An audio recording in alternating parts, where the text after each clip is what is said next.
ఎన్ని కష్టాలను ఎదిరించి అంత అద్భుతమైన కార్యక్రమాన్ని ఆనాడు భద్రాచలంలో ఏర్పాటు చేశారో, తెలంగాణ రాష్ట్రంలో ఎన్ని ఇబ్బందులు, ఎన్ని కష్టాలు, ఎన్ని అవాంతరాలు, ఎన్ని తికమకలు పెట్టాలని చూసేవాళ్లు, ఎన్ని కుళ్ళు కుతంత్రాలు పన్నాలని పన్నేవాళ్లు, ఎన్ని అడ్డంకులు ఏర్పాటు చేసినా ఈ ఇందిరమ్మ రాజ్యం పేదోళ్ల రాజ్యం.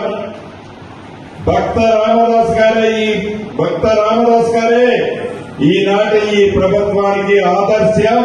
అదే ఆదర్శంతో ఈ తెలంగాణ రాష్ట్ర ప్రజల బాగోగుల కోసం గౌరవ ముఖ్యమంత్రి రేవంత్ రెడ్డి గారి నాయకత్వంలోని ఈ పేదోడి ప్రభుత్వం ఇందిరమ్మ రాజ్యంలో చెప్పిన ప్రతి మాటని, కష్టంలో ఉన్న ప్రతి ఒక్క పేదోడిని ఈ ప్రభుత్వం ఆదుకుంటది.